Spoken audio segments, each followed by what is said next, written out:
Tappei has just released Arc 7 Chapter 38, and this will be a summary of the chapter.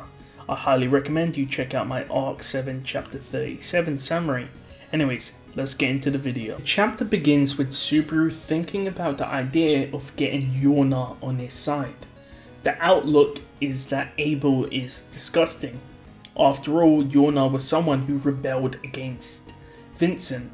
Not only that, even Dicker Ottoman stated that Yorna liked destruction. Therefore, Subaru's stance was to meet with Yorna with the intention of giving her a letter. This would be an invitation to overthrow the current emperor of Vollachia. However, Subaru did not lie. After all, the current emperor of Vollachia is whoever ousted Vincent, so a fake, and Vincent is simply reclaiming what is his. After the jig was up and Yorna inquired that Subaru and his group were present to turn her against the Empire, the fake Vincent and his guards were on edge, mainly Kahuma. Kahuma was shocked that Yorna let Subaru and the rest in if she knew their intentions. However, Subaru believes that Yorna doesn't see people like Al, him, or Medium as a threat. In fact, she emanates a power similar to Arachia.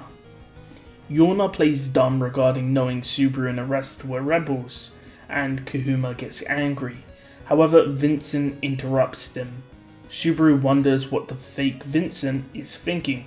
After all, the real Vincent is back at the inn. Vincent calls Subaru. Subaru can see that Vincent is trying to determine his worth, similar to what the real Vincent would do.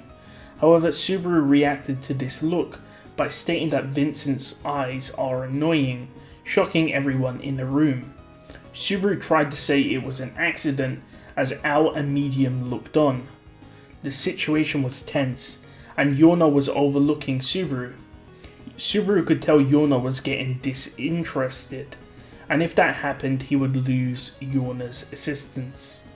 Vincent asks what Subaru wants and is planning, and Subaru states that Yorna is right, and they're going to declare war on Vincent. Vincent's eyes wavered for a slight moment, and Subaru couldn't really detect what emotion it was. Even though the real Abel was no longer the emperor, this one, the current emperor, wielded a lot of power even though he was a fake. We see that Kahuma wanted to move forward, but Vincent stopped him. Yorna laughs at this exchange regardless. Vincent wants to know what's funny. However, Yorna talks about the current situation of the rebels not retracting their words. However, Vincent states that in Vollachia, the powerful are rewarded, so not backing down is a strong move, and they truly are imperial citizens. Subaru called Vincent kind, and Vincent laughed, which is exactly identical to what the real Vincent would do. Subaru does think that it could be possible that the Vincent that they're with could be a fake. Either way, Subaru asks what will happen to them. However, Yorna interrupts them by stating that men are fighting over her. Kuma started to break out and shout, but was told to be quiet by another one of the guards, and it was an old man.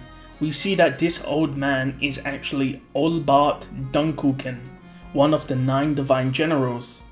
And now the situation was looking grim. It seemed that Chisha, Arachia, and now Olbart would be enemies. However, Olbart was called out by Al, with Al asking Olbart if Olbart remembered Al. Olbart states that he would remember someone that looked so weird, and then inquires if they really did meet before.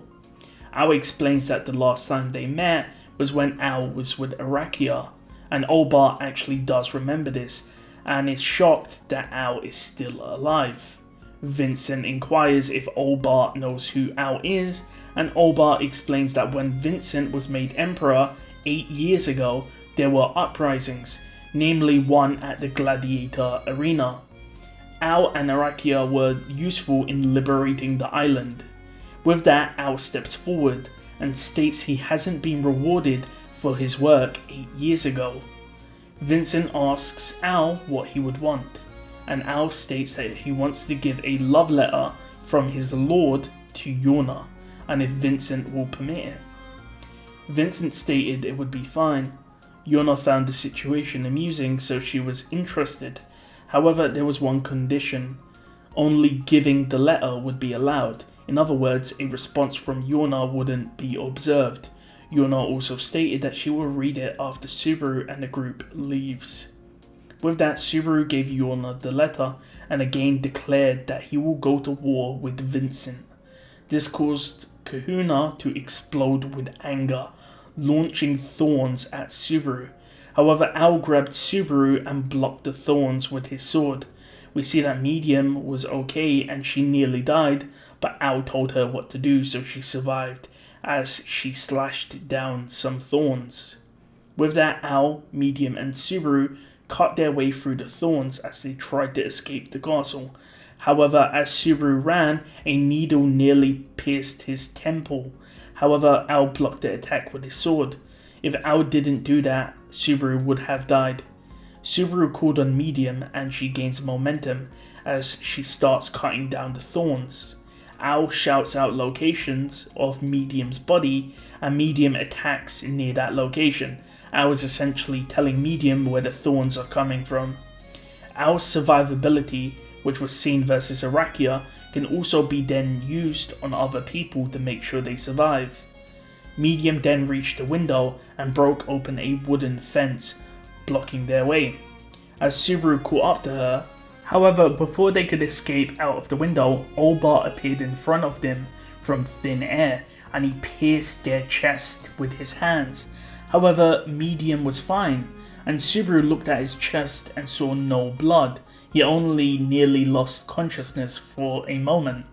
Medium then grabbed Subaru by the collar and starts running. Medium jumps out of the castle around 30 meters above ground as Subaru holds onto her waist. However, he uses his whip to latch onto a piece of scaffolding to slow their momentum. We see Al jump onto Subaru and Medium. As they arc through the air, they could see that the thorns were amassing near the broken wall where they jumped from. At that moment though, the scaffolding which the whip was attached to snapped and they fell 20 meters, a fall in which people like Al and Subaru would die from. As Subaru fell, images of Rem, Emilia and Beatrice came to his mind. However, they landed in some hay in a stable and they were tangled in there. And with that, the chapter ends. I really enjoyed this chapter because it's using information from Crimson Counters and the Gladiator side story. I highly recommend you read it. I do believe it has been translated, or at least there is a live blog of it. I think there's a live blog of it. So it's a story where Al and Arachia essentially help fight against the uprising in this gladiator arena, and that's where you get quite a lot of Satella vibes from Aldebaran, because he mentions that Arachia's silver hair reminds him of someone who he failed to save, and of course he's sort of implying that it's Satella. So again, I highly recommend you read that side story.